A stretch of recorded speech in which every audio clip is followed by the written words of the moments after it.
Terus niki kalau terangkan ya. Tentu masyhur sekali ya di antara yang difahami semua ulama bahwa Quran itu bisa mensyafaati ya. Masyhur sekali bahwa Quran itu bisa apa? Mensyafaati. Bahkan syafaatnya Quran itu bedanya dengan syafaatnya Nabi adalah syafaatul Quran ini menghalau atau menghadang orang biar gak sampai kena azab. Tapi kalau syafaatnya selain Quran itu yang sudah kena azab diambil dari azab itu. Nah, dalu niki kalau kepengen matur teng jenengan sedanten karena niki lami sekali saya kaji bahwa malaikat, nggih malaikat sinten mawon itu juga kena konstitusi aturan fikih. Jadi kalau kita sebagai manusia wajib menghormati orang hafal Quran, nggak boleh nyadui wong hafal Quran, nggak boleh ngidoni wong hafal Quran, maka malaikat juga kena aturan yang sama. Karena dia malaikat ini termasuk makhluk yang mukallaf, makhluk yang kena tatanan Allah Subhanahu wa taala. Sehingga Rasulullah sallallahu alaihi wasallam dawuh surat Tabarok disebut Al-Munjiyah, Al-Waqiyah. Surat yang bisa menyelamatkan yang hafal dari siksa kubur. Pokoknya singkat cerita, ada orang itu fasik, mungkin ya layak disiksa. Pas sampai disiksa malaikat, surat Tabarok muncul menjelma sebagai seseorang. Kalau kamu menyiksa orang ini berarti nyiksa saya. Terus kata malaikat, anti min kalamillah, ya rujuknya memang perempuan karena surah itu dari muannas karena ada taknya. Anti min kalamillah, kamu ini termasuk kalamu wah. Wa ana akrahu musa'ataki, tentu aku nggak berani menyiksa kamu. Ya terus berdebat kata malaikat, ini orang nggak bener, ini orang fasik, saya harus mukuli dia. Kata surat Tabarok, sak fasik-fasiknya aku itu ning atine. Kena nyiksa dekne nyiksa aku. Wahnya debat karena nggak ada mahkamah konstitusi. Terus walhasil terus malaikat bilang gini, ya sudah kita lapor kepada Allah Subhanahu wa taala. Lapor, akhirnya surat Tabarok ini cerita ke Allah, ya Allah, ini orang setiap kali datang ke saya dari sekian surat-surat yang ada di Quran, orang ini milih saya, yang dipelajari ya saya, yang dihafalkan juga saya. Ini kata surat Tabarok kepada Allah. Jika orang ini hafal saya tidak ngefek ke dia untuk tidak disiksa, maka mendingan saya tidak termasuk kitabika, saya tidak termasuk Quran saja. Wong jadi Quran orang iso nyafaati. Terus kata Allah, lho kowe kok emosi kata Allah. Ya harus emosi dong Gusti. Masa wis dadi Quran kok gak iso nyafaati sing apal. Terus kata Allah, wis aman. Makanya terus banyak orang ngapalkan surat Tabarok. Ya ini sekaligus ijazah nih. Untuk meradam kemarahan malaikat niku apal surat Tabarok. Syukur-syukur apal 114 surat. Oh niku malaikat sinten mawon pun kena nih. Cukup apal Tabarok. Sehingga adatnya orang-orang Jawa selain apal Yasin itu apal Tabarok. Nah saya itu lama sekali mempelajari bab ini. Ternyata di antara pokoknya itu satu, karena malaikat itu kena aturan fikih. Nggih imut nggih, malaikat itu juga kena aturan fikih. Jika orang hafal Quran itu haram disadui, kita haram menghinakan, maka malaikat juga kena aturan tidak boleh menghinakan orang yang hafal Quran. Dan alhamdulillah di banyak surahul hadis hafal Quran itu maknanya tidak harus hafal semuanya. Orang boleh hanya hafal Tabarok, boleh hanya hafal Waqiah. Itu kalau kamu hafal betul, surat ini juga bisa berdiri sendiri mensyafaati Anda. Kayak ini surat Tabarok, beliau matur kepada Allah Subhanahu wa taala. Redaksinya gini, inna fulanan amida ilayya min baini kitabika fata'allamani wa ta'alani. Jadi dari sekian surat yang ada di Quran, orang ini selalu milih saya ya Allah. Jadi gampangannya surat Tabarok, wong saya diprioritaskan orang ini kok saya dingin-dingin saja ketika mau jenengan siksa, ini enggak fair. Apa gunanya saya sebagai kalamullah, sebagai kalamuka ya Allah, kemudian enggak ngefek kepada orang ini. Akhirnya hasil sama Allah surat Tabarok diberi hak syafaat. Makanya akhirnya semua ulama ijma yang bisa mensyafaati itu adalah satu Quran, dua Rasulullah SAW, ketiga orang-orang soleh dan seterusnya. Tapi yang penting dari ngaji ini adalah bahwa malaikat itu kena konstitusi. Makanya saya punya ijazah untuk jenengan. Malaikat itu bisa diteror, sama tenang saja. Malaikat itu bisa diteror, bisa dibully. Masyhur itu di cerita Nurul Zulam karangannya Senawawi. Sayyidina Ali yang mbahnya Habib Ali ini, Sayyidina Ali bin Abi Thalib. Ya, jadi Rasulullah kita tahu punya menantu yang top alim alamah namanya Sayyidina Ali. Sayyidina Ali itu yang menuso. Jadi dia itu iseng kepengen roh Umar itu wedi. Mergo mangkel. Wong kok ning donya anggere wong tau disentak itu kepengen roh Umar disentak. Wong sak urip-uripe nyentak. Wong. Walhasil Sayyidina Ali ketika Umar wafat, beliau berdoa, ya Allah saya beri kasaf supaya ngerti Umar sing mletene ngono anggere wong disentaki wani gak nyentak mungkar nakir. Itu tok tujuannya. Nah, karena Sayyidina Ali itu orang yang luar biasa, walhasil dituruti oleh pangeran kasaf. Wasaf melihat mungkar nakir datang itu matanya kalkidril ghali kayak apa panci sing menganga. Seru. Umar baru bangun dari kubur. Sayyidina Ali sebenarnya ingin melihat kalahnya Umar, sebetulnya niatnya itu ingin melihat kalahnya Umar. Ternyata Umar tersinggung, langsung berdiri. Hei malaikat, kamu tuh harus punya akhlak. Kamu tahu saya siapa? Saya ini temannya kekasihnya Allah. Yang diandalkan temannya, bukan dia. Jadi bolehlah neror malaikat itu boleh. Kamu tahu saya ini siapa? Saya ini temannya kekasihnya Tuhan, kekasihnya Allah. Ya ke sopo, kancane Nabi Muhammad. Itu panik mungkar nakir.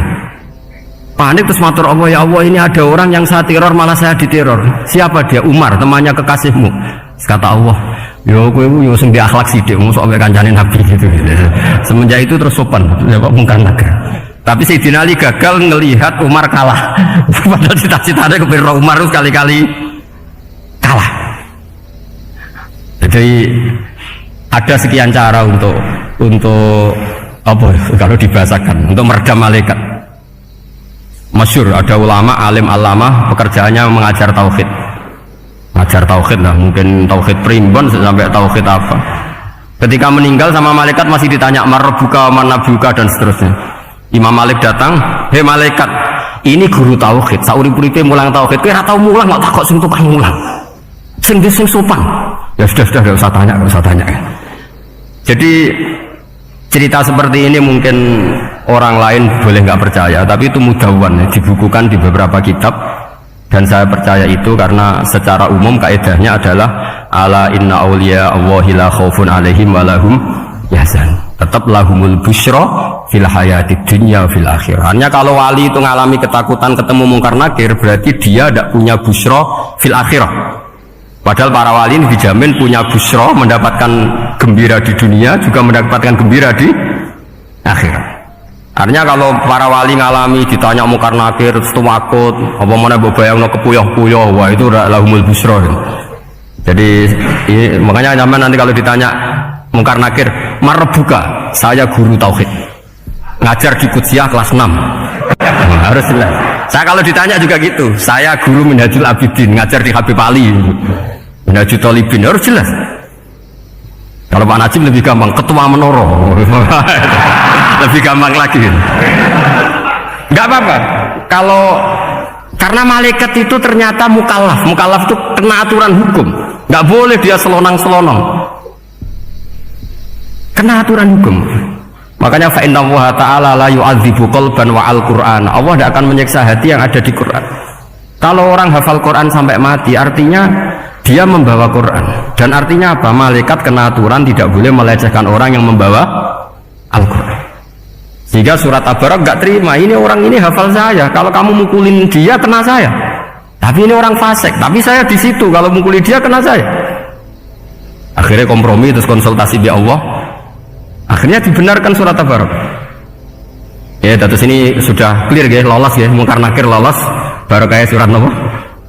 Tabarak. Mungkin-mungkin buatan dites malih, nak dites malih berdek keliru ribet. Tapi saya percaya itu, ya. Saya tidak bisa membayangkan ya, ketika Quran disifati Rasulullah SAW bahwa Quran itu syafa', memberi syafaat, kemudian itu tidak ngefek. Saya itu keberatan sekali. Begitu juga apalagi ya, misalnya Rasulullah disifati akrobin nas, ahabbin nas ilallah, kemudian tidak ngefek bisa memberi syafaat, itu tidak fair. Pasti orang-orang dekatnya Allah ini bisa memberi apa? Syafaat. Karena status kedekatannya Rasulullah SAW diantaranya adalah hak memberi apa? Syafaat. Karena malaikat yang semuanya itu kena konstitusi. Saya punya kitab syarahnya Bukhari banyak, saya punya itu diantaranya riwayat dari Ahlul Bait, dari Sayyid Ali Zainal Abidin Anil Husain an Abihi an Rasulillah Sallallahu Alaihi Wasallam. Itu riwayatnya adalah ketika nanti di mahsyar itu ya tidak usah kamu bayangkan ya, karena ini bila kaifin walam hizorin, itu Nabi diantara Jibril dan Allah.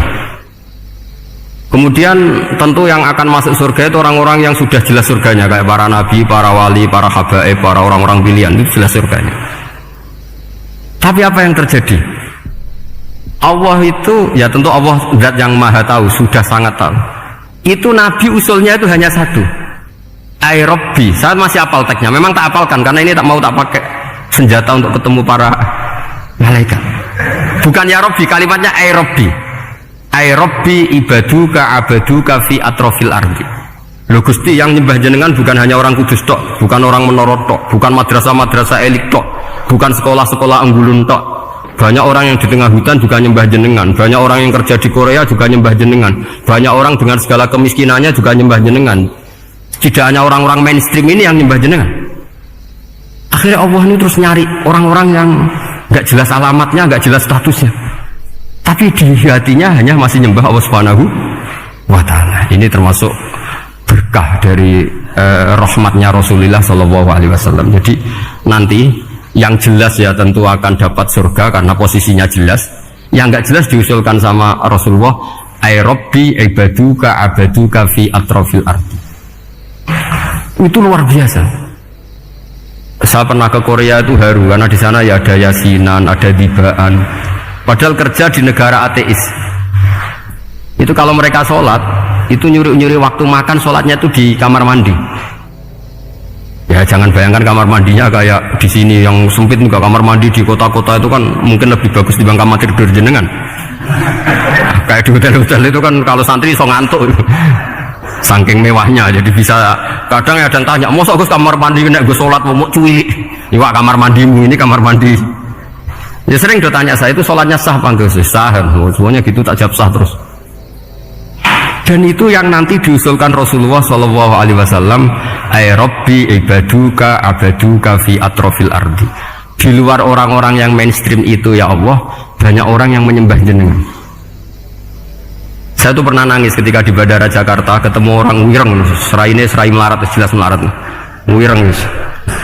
Ini aku ketemu saya cium tangan.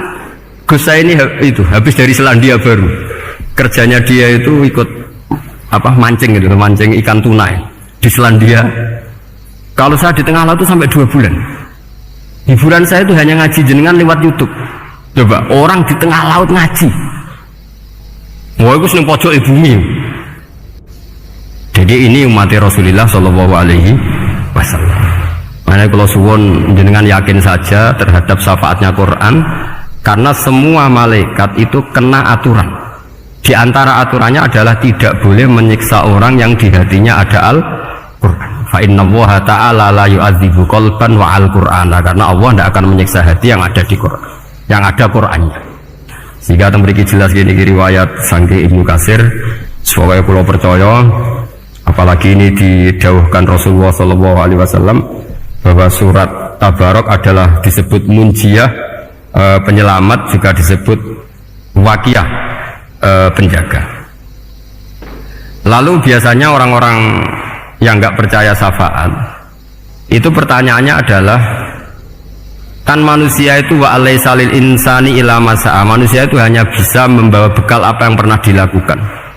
Itu dijawab oleh ulama-ulama kita ahli sunnah wal jamaah. Entah perlu ditambahi anak dia apa tidak tahu saya. Saya ini kata orang banyak termasuk pengurus PBNU, tapi saya itu tetap nggak pati srek. Kalau ahli sunnah saja, tidak usah ditambahi anak dia. Karena nanti malah tidak global, ini ahli sunnah kok lokal ini jadi ribet. Ya tapi kalau kita di Indonesia ya ditambahi anak dia tidak apa-apa. Karena mau tidak mau memang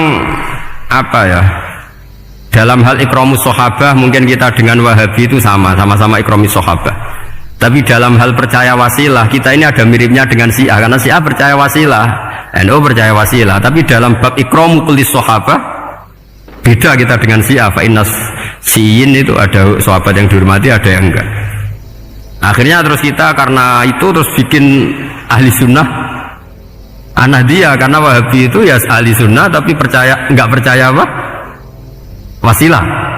Ya katanya gitu, kata para pakar-pakar. Saya sendiri hanya nirukan, saya enggak punya kepentingan untuk menganalisis itu enggak. Karena pertanyaan di kuburan itu ya gampang, nanti marbuka mana buka itu gampang lah. Tapi ada KNU juga ada nanti Gus pertanyaannya, wama jamiyatuka. Waduh ribet itu, lama-lama wama hizbuka, partai kamu apa? Ribet kan kalau semua orang kreasi nambahin malah ribet kan. Tapi lewat ngaji ini saya pastikan bahwa apa surat Tabarok itu luar biasa. Terus saya teruskan. Wa qad rawat Tabrani wal Hafidz Adi al-Muqaddasi min tariqi Salam bin Sadruse qala Rasulullah sallallahu alaihi wasallam suratun fil Qur'ani khosomat an sahibiha hatta adkhalatul jannah. Jadi ada surat di Quran yang mati-matian membela yang hafal sampai surat itu memasukkan orang itu ke surga, yaitu Tabarakalladzi biyadihil mulk. Ini yang Ani bin Abbas yang qala daraba badu ashabin Nabi sallallahu alaihi wasallam khifa'ahu ala qabrin wa wala yahsibu annahu qabrun fa idzan qabru insanin yaqra'u suratal mulki hatta khutamaha fa'atan nabiyya sallallahu alaihi wasallam faqala hiyal mani'ah hiyal munjiyah tunjihi min adzabil qabri. Jadi ada sahabatnya Nabi karena kemalaman dia bikin tenda di kuburan, dia agak ngira kali itu kuburan. Ternyata di situ ada orang Sohibul Qabri ini baca surat Tabarok, kemudian peristiwa itu dilaporkan ke Rasulullah. Jawabnya Nabi apa? Memang surat Tabarok itu al-mani'ah, yang bisa menghalau atau menolak azab. Hiyal munjiyah, memang surat Tabarok itu menyelamatkan tunjihi min adzabil qabri, akan menyelamatkan orang itu dari siksa kubur. Wa qala Tabrani haddatsana Muhammad bin Hasan, terus qala Rasulullah sallallahu alaihi wasallam lawaditu annaha fi qalbi kulli insani min ummati. Karena keramatnya surat Tabarok seperti itu, kata Nabi lawaditu pakai lam taukid, yakti seneng ingsun annaha di surah yaitu Tabarok fi qalbi kulli insani min ummati. Karena keramatnya surat Tabarok seperti itu, saya suka kalau semua umat saya itu hafal itu. Nah, alhamdulillah barokahnya didikan para kiai, para guru, hampir semua kita ini hafal surat Tabarok. Daripada yang kampanye harus hafal Quran semua, ya sudahlah, ini al-maisur la kutubil maksur atau ma la yudroku kulluh la yudroku kulluh. Jadi saya itu punya santri orang Sulawesi, itu dulu guru gitar, santri di Jogja. Dia dulu sekolah kesenian di Jogja terus jadi guru gitar. Saya ini kan kiai fikih, saya madzhabnya sama dengan Pak Najib, termasuk ngaramkan gitar. Mau tak haramkan kok ragilem ngaji malah ribet, tak halal ngomong gitar atau tak halal loh, semeneng aja. Saya niru Mbah Mun, sekarang jawabannya semeneng gak? Ya tak kok kadang, Gus main gitar hukumnya piye? Kurang pegawaian tak jawab. Halal tak haram Gus? Kurang pegawaian sejelas. Halal haram tak kok ribet tuh. Tapi yang unik dari itu apa? Tiap tahun Beb itu datang ke saya setor surat Tabarok. Kadang ya setor 5 ayat, 20 ayat, sampai kadang naik pesawat dari Sulawesi. Gara-gara ngaji saya sudah lah Gus, sementing aman. Jadi aku ning donya wis main gitar saenakku, nak gak hafal Tabarok bahaya gitu. Dia ngapalkan, apal betul. Sekarang kemarin setornya khatam. Ya hanya untuk ngelawan malaikat saja, itu untuk ngelawan malaikat itu. Saya kok tertarik gitu. Nah yang repot saya Beb, saya kiainya ngajarkan itu tapi lupa ngajarkan haramnya yang gitu-gitu. Wah ya ribet ya, sudah lah, nanti biar jurusi Allah Subhanahu wa ta'ala, sudah itu sudah. Karena jadi kiai itu repot. Saya pernah Beb, tanggal 1 Syawal itu punya teman zaman di Sarang.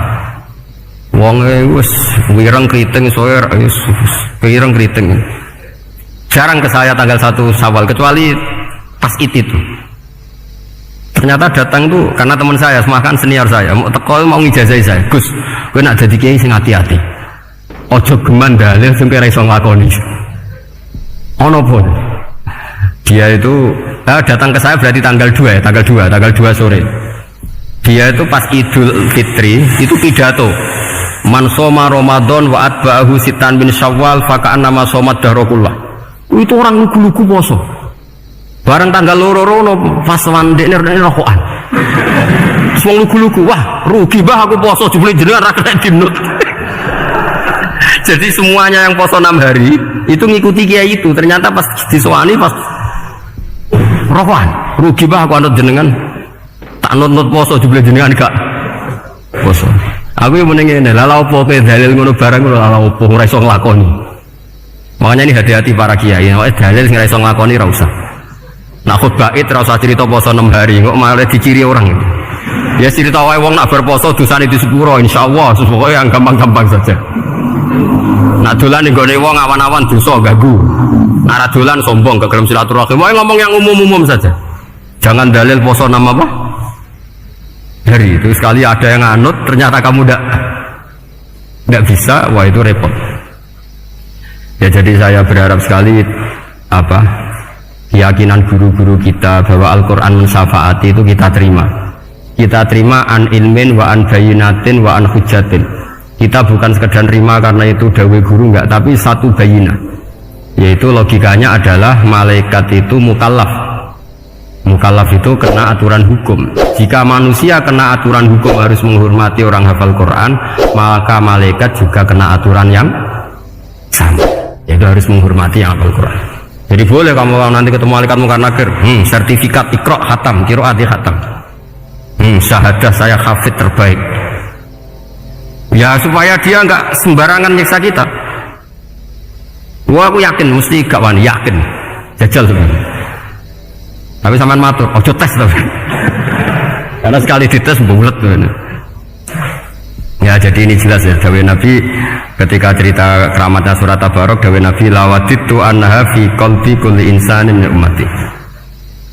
Wa qad rawa hadzal hadits Abd bin Humaid fi musnadihi bi absato min hadza. Faqala ada yang cerita lebih detail di riwayat itu fa innaha al-munjiyah wal mujadilah tujadilu autokhosimu yaumal qiyamah inda rabbiha liqairiha.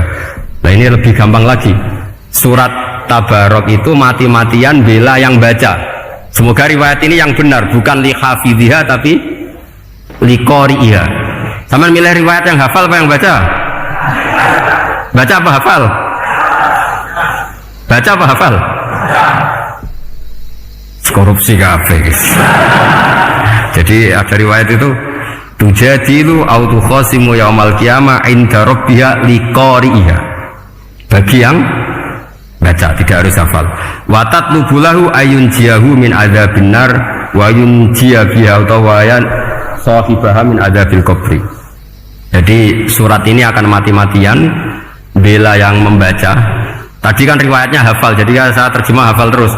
Akhir-akhir kok ada diskon cukup baca ya, ini tak ganti karena ini demi jenengan tak cari riwayat paling gampang. Sebetulnya ini enggak etis, kayak ilmu pesanan. Ya, tapi ya sudah, memang ada riwayat apa? Liqariha. Akhirnya Nabi ya lagi-lagi menutup dawe lawaditu annaha fi qalbi kulli insani min ummati. Saya suka lawaditu itu pakai lam li taukid itu. Lawaditu annaha fi qalbi kulli insani min ummati. Tapi saya suka sekali kalau itu ada di hati semua umat. Artinya gini, dari sekian riwayat sebetulnya itu kuat riwayat yang hafal, karena Nabi selalu menutup dengan ngendikan saya suka kalau itu ada di hati, selalu ada di hati. Itu artinya hafal apa baca? Lo menengah ya, pusat kandani kok angel teman. Hafal apa baca? Lawaditu annaha fi qalbi kulli insani min ummati. Itu hafal apa baca? Hafal. Ya berarti hafal. Ini yang hafal Tabarok berapa? Semua ya? Hafal semua? Aman berarti, no? Jadi kulo niku gak ada kitab banyak tentang usul fikih. Sebenarnya kepentingan saya itu bukan masalah usul fikihnya, tapi kepentingan bahwa konstitusi ilmu, saya ulang lagi apa, konstitusi ilmu yang difahami ulama ummati Rasulullah sallallahu alaihi wasallam itu ternyata fa innahu ta'ala bahabihim al malaikah. Allah itu bangga sekali dengan para malaikat. Makanya kamu harus ngaji usul fikih, ngaji apa saja. Karena malaikat itu tidak bisa mikir gak jenengan, yang bisa mikir itu jenengan. Sehingga ketika presentasi cara bahasa sekarang, termasuk keramatnya Imam Amudi, itu ada cerita ini ada di Nailul Ma'mul kalangannya Syekh Mahfud At-Turmusi. Imam Amudi itu ulama top, tapi dia ngajarnya itu matematika. Jadi ulama nggak ngajar tauhid, nggak ngajar tarikh, nggak ngajar pesolatan, tapi ngajar matematika. Akhirnya, tapi di hatinya ini, makanya ulama itu punya sirri asrorihim al-fatihah itu ya di sini. Di hatinya itu menurut dia, ilmu paling efektif untuk menjelaskan logika tauhid itu ya matematika. Singkat cerita, ketika ketemu para malaikat, ngendikannya Allah, ya Amudi, kenapa kamu sering belajar matematika? Li tauhidika ya Rabbi, supaya saya mentauhidkan engkau. Ajari para malaikat. Jadi malaikat dipanggil semua sama Allah. Hei waya malaikat, hei para malaikatku, dengarkan kajian Imam Amudi. Dengarin semua. Dia nerangkan di bor hanya sedikit. Nisbatus naini wa arba'atin wa khamsin sampai terus ilal wahid, semuanya nisbatul far'i ilal asli. Wes aku gawe angka cek 1 juta, cek 1 miliar, tetep awalnya iku siji. Mbok dunya jumlahe cek alam galaksi, cek planet wes santek.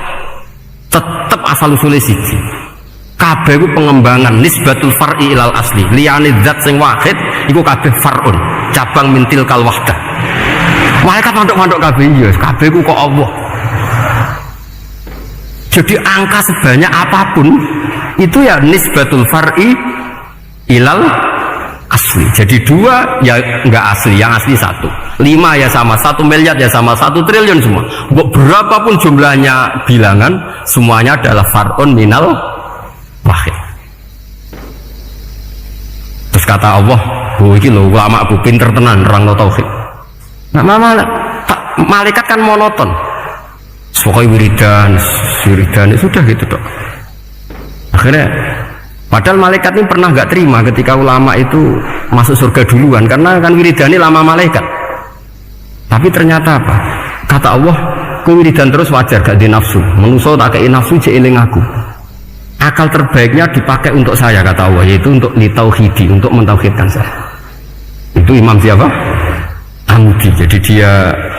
Terus saya punya kitab, pernah ngaji sama Mbah Mun, namanya kitab Al-Husunul Hamidiyah. Itu ada ulama, itu ahli gambar. Gambar. Kitabnya itu bergambar. Yo kadang gambar wet, kadang gambar wedhus, kitabnya gambar. Tapi wong keramat. Dulu kitab gambar tapi hawane hawa tauhid. Nah sampean kan enggak ngarang kitab primbon. Donga mahabbah. Nah udah ini Dewi Joko tuh mau ngijazahi mahabbah, lucu kan? Ono kiai fakir jal ijazah jal berizki yang ngijazahi, udah ini Dewi. Oke, lo saya kira pot meneng. Mungkin ini dia cerdas ngijazahi ilmu laduni. Ya seribet bos. Mungkin dia cerdas ngijazahi ilmu apa? Ternyata di akhir kitab itu dijelaskan gini. Fa inna hadhihi suwara, semua gambar ini awaluha min nuqtah wahidah. Awalnya adalah dari 1 titik. Jadi famadarul wujud adalah an-nuqtah, 1 titik. Nuqtatul wujud yaitu Allah Subhanahu wa ta'ala. Mbok kowe gambar seruwet apapun. Wis aku gambar benang paling ruwet sing ra iso diurai. Awalnya 1 titik apa 2 titik? 1 titik. Makanya masyhur dalam dawuh para ulama, Quran dikumpulkan di surat Fatihah. Surat Fatihah dikumpulkan di Bismillah. Bismillah dikumpulkan di titiknya ba. Nah titik ba ini disebut bi kana makana wa bi yakunu mayakun. Karena lewat titik bi ini, karena saya yang ada menjadi ada, dan karena saya yang mau ada akan menjadi ada. Makanya semuanya itu kembali ke 1 titik, nuqtatul wujud. Kayak apa ulama dulu? Jadi mau bismillah itu gak main-main kan. Bismillah itu eling baik. Baik ini nuqtatil wujud, bahwa kita benar-benar bertauhid. Mbok kayak apa buletnya gambar, mbok kayak apa ruwetnya, tetap dimulai dari 1 titik. Mbok kayak apa jumlah angka-angka itu dimulai angka 1. Nah, sampean saya harapkan nanti kalau ketemu Allah itu Allah bangga dengan sampean kon mulang tauhid ning malaikat, orang ning TPQ kon mulang malaikat. Itu cita-cita terbesar saya, kepengen mulang malaikat. Mulang sampean wis bosen yakin, aku pengen keren mulang. Maksudnya aja malaikat kok Jibril, Mikail itu malaikat elit. Sing awam-awam lho sing mboten. Kalau malaikat ini papan atas nih, pun alim banget. Saya kenapa ngomong demikian? Saya ini punya tafsir namanya tafsir Al-Qurtubi. Itu Imam Qurtubi termasuk anggap mufassir hebat. Beliau ketika ngendikan wa idz qala rabbuka lil malaikati, terusnya terus walhasil malaikat itu terus protes ataj'alu fiha may yufsidu fiha wa yasfikud dima. Itu kan ada pertanyaan di tafsir itu. Bagaimana mungkin malaikat itu protes kepada Allah, padahal malaikat itu terkenal loyal sama Allah, nggak pernah intervensi, nggak pernah gugat. Kenapa ini kok ada cerita malaikat kok gugat atas alu? Dari Imam Qurtubi, hum awamul malaikah, itu awamnya malaikat, bukan yang kayak Jibril, Mikail. Itu malaikat-malaikat yang nggak ada namanya, awam. Jadi jangan bayangkan yang protes itu kayak malaikat Jibril. Jadi harus dibedakan. Nah saya ya tentu kalau ngajar malaikat ya milih yang ini, yang nggak jelas namanya ini sudah. Kalau Jibril ya nggak mungkin diulang dong, sing gawa wahyu. Apa alam Quran itu sepiro? Aku sing gawa Quran ribet kan malah. Lana Israel bawa ulang tersinggung dipeletok lah sebentas malah ribet. Mikael bawa ulang tersinggung kira di donasi bagian duit dan bagian rezeki ribet. Ya semulang malaikat sing awam. Saya itu termasuk hilang iskal saya, janggal saya karena tafsir Qurtubi. Dulu saya itu iskal. Mau malaikat kok ngevaluasi kebijakan Allah itu artinya kan gini. Ya Allah, engkau mengangkat Adam sebagai khalifah. Padahal potensi Adam itu adalah ifsad. Ya, ataj'alu fiha may yufsidu fiha wa yasfikud dima. Kata malaikat, wa nahnu nusabbihu bihamdika nuqaddisu lak. Itu kan paradok, kalimat yang paradok. Paradoknya begini, ya Allah tolong evaluasi engkau ngangkat Adam sebagai khalifah. Potensi Adam adalah merusak bumi. Wa nahnu nusabbihu bihamdik, kita ini selalu mensucikan engkau. Loh, itu kan paradok. Kalau mereka mensucikan Allah, artinya mensucikan juga min ihtimalil khata'. Mensucikan bahwa Allah itu tidak mungkin salah. Nah ini bilang mensucikan kok. Saya mensucikan engkau Gusti, tapi kok dalam hal ini kok kayak jenengan itu salah gitu. Wong karwan Adam kok mbok angkat. Makanya Allah duka. Wong kowe ku jare maca tasbih kok ngevaluasi. Ya kan maknanya mentasbihkan Allah apa? Mensucikan dari semua kesalahan, kekurangan. Ini bilang baca tasbih kok nganggep Allah itu perlu dievaluasi kebijakannya. Tolong pikir ulang Gusti. Mungkin jenengan kurang detail kan kayak gitu.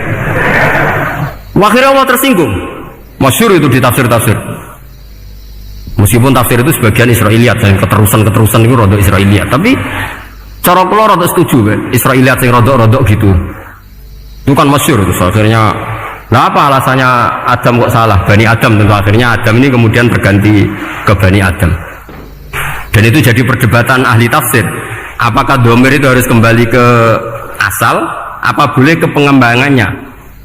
Misalnya Adam itu kan di situ disebut ataj'alu fiha may yufsidu fiha wa yasfikud dima.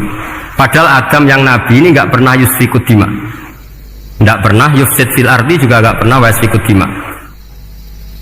Ya, saya ulang lagi, Adam yang nabi itu kan nggak pernah ngalami ataj'alu fiha may yufsidu fiha wa yasfikud dima. Berarti Adam ini nanti yang nakal, yang sampai senang berteman darah itu Adamnya apa anaknya? Anaknya kan? Itu jadi perdebatan ahli tafsir. Walhasil singkat cerita, malaikat ini tidak salah. Nyatanya kita tahu kan perang di Irak, di Syria, perang zaman Belanda, Bani Adam itu senang safkud dima. Tapi ternyata malaikat ini ditegur sama Allah. Dia manusia itu salah itu di nafsu. Gue bener mergo ora takei nafsu. Masyhur terus dicerita Israiliyat itu ada malaikat, dia jajal Gusti. Jajal tenan dikai nafsu, medun ketemu wong adus langsung merkosa. Gaweanan sih, ora kenalan sih. Terus dari Allah, wah lumayan menungso, ana mukadimah ka ora-uran ae. Walhasil terus malaikatnya api terbang nggak bisa. Ini kata cerita Israiliyat, kamu harus menentang cerita ini. Tapi saya setuju. Singkat cerita, pertanyaannya adalah, mungkinkah malaikat melakukan kesalahan? Padahal termasuk salah adalah protes kepada Allah Subhanahu wa ta'ala. Dijawab oleh Imam Qurtubi, hum awamul malaikah, itu awamul malaikat. Jadi kita harus membedakan malaikat yang papan atas, yang ashos. Kalau dalam tafsir modern disebut malaikat sing ashos, kayak Jibril, Mikail. Ada malaikat awam. Nah yang awam ini ya biasa, yang bilang qalu ataj'alu fiha ma yufsidu fiha wa yasfikut wa nahnu nusabbihu bihamdika nuqaddisu lak. Itu kan paradok. Paradoknya, ya Allah, engkau mengangkat Adam jadi khalifah itu kayaknya salah. Harusnya kan ngangkat kita, karena kita ini yang selalu mensucikan engkau. Loh, mensucikan Allah kok nganggep Allah mungkin salah dalam bikin keputusan. Makanya hati-hati kalau baca tasbih. Kalau Allah Maha Suci, ya sudah suci dari segala kesalahan, kekurangan. Sehingga wiridannya Rasulullah yang diajarkan kita, subhanallah bihamdi adada khalqi wa ridha nafsi wa zinata arsy midada kalimati. Jangan subhanallah pakai versi kamu, Allah Maha Suci, ternyata kamu punya khayalan tentang Allah. Nah, kalau khayalan kamu salah, berarti mendudukkan Allah tidak sesuai sifatnya Allah. Makanya ahli tauhid terus punya satu pakem ilmu yang namanya ma khatara bibalika fawau bi khilafi dzalik. Apa yang ada di hatimu bahwa Allah seperti ini, hakikatnya Allah tidak akan seperti itu, karena Allah mukhalafatul bil hawadits. Karena ini masalah-masalah sensitif. Dan itu yang salah, saya ulang lagi, awamul malaikah. Kata Imam Qurtubi, siapa? Awamul malaikah. Ya saya teruskan. Jadi kalau suwon seperti keinginannya Rasulullah SAW. Terus ini terakhir, anna Rasulullah SAW kana layana muhatta yaqra alif lam mim tanzil wa tabarakalladzi biyadil mulku wa qala las antawuf yufaddilani kulla suratin fil Qur'an bisab'ina hasanatan. Jadi diantara kelebihannya surat Tabarok adalah mengungguli umumnya surat dengan kelas 70 kali derajat. Jadi keunggulannya surat Tabarok itu bisab'ina darajah di bawah surat-surat yang lain. Sudah, ini surat Tabarok agak panjang. Tapi alhamdulillah dari semua itu surat Tabarok itu kalah qul huwallahu ahad. Jadi ini nikmat terbesar kita, karena nggak perlu Tabarok, saiki porsi ini diturunkan jadi apa? Kulhu. Makanya banyak tarawih main apa? Kulhu. Itu bukan kecari cepet, itu dalile musalsal ila Rasulillah SAW. Jadi ada sahabat itu kalau ngimami main kulhu. Di Indonesia masih mendingan kulhunya rokaat kedua ya. Itu enggak, sahabat ini rokaat pertama ya kulhu, kedua ya kulhu. Masih mendingan di Indonesia dipakai selingan rokaat kedua. Singkat cerita, sahabat yang makmum ini lama-lama mangkel, matur, ya Rasulullah, ini orang yang kau pasrai jadi imam itu sering main kulhu. Akhirnya Nabi memanggil, ya fulan, kenapa kamu suka baca kulhu? Li'annaha sifatur rahman, karena dalam surat kulhu itu semuanya menerangkan sifatnya Allah Ta'ala, maka saya suka itu. Nabi saat itu juga dapat wahyu, ya Muhammad, kasih tahu orang itu, ini uhibbu, saya suka dia karena dia suka kulhu. Nah, itu aja hafalkan itu. Jadi itu riwayat yang lebih menggembirakan itu. Jadi enggak usah Tabarok, cukup apa? Dan itu lebih mutawatir. Makanya dalam legenda dunia kiai itu kan, ini ada cucunya, bukan ada cucunya Sayyidina Ali. Tuh, siapa yang bisa khatam Quran sekian menit, yang menang Sayyidina Ali ya, karena baca kulhu sampai 3 kali. Yang dianggap takdirul Quran, sudah sama dengan baca Quran. Jadi ini ijazah terakhir, ini jadi porsinya tambah turun. Saya itu suka, saya itu punya banyak penggemar lah di Jogja, di Jakarta. Memang agama ini harus mudah. Saya itu kalau baca kulhu itu sampai nangis. Nangis saya bukan karena faham atau haru, itu enggak. Sebaik itu Allah, masa gara-gara hafal kulhu, main kulhu dicintainya? Ya karena memang Allah itu benar-benar zat yang baik. Makanya saya punya teman itu kurang ajarnya, masya Allah. Kalau tes ditanya rukun Islam berapa, nawakidul wudhu berapa, muftitatus sholat berapa, semuanya dijawab la ilaha illallah. Terakhir ditulis kafir pak, sama nanya lah iki. Nyalano la ilaha illallah kafir apa ndak? Gurune bingung kan akhir. Di ek iku la ilaha illallah kok di ek. Akhirnya bocah diceluk, "Cung maksud piye? Mun sampean wani ngaek Pak, kafir Pak." Akhirnya sugahno ribet-ribet. Pertanyaan apa tuh? Ma muktilatu sholat ya la ilaha illallah. Nah gitu wudu ya. Tapi jangan tiru loh. Lah gurune kok pengen kawani kafir loh. Siapa yang berani ngek la ilaha illallah? Ya ana meneh sing buweling. Sanging belinge disurati wong tuane. Kalau nu mondok sarang era kuno, jadi ijek lugu wong. Surati wong tuane. Gue gak susah, wong tuamu disurati. Tenang ya Gus, bapakku buta huruf. Jadi Gus disurati, gak ngefek wong bapaknya buta huruf. Nah, di Islam, saya ulang lagi di Islam. Dengan tanda kutip kesalahan-kesalahan kecil gini, itu zaman Nabi, sahabatnya Nabi.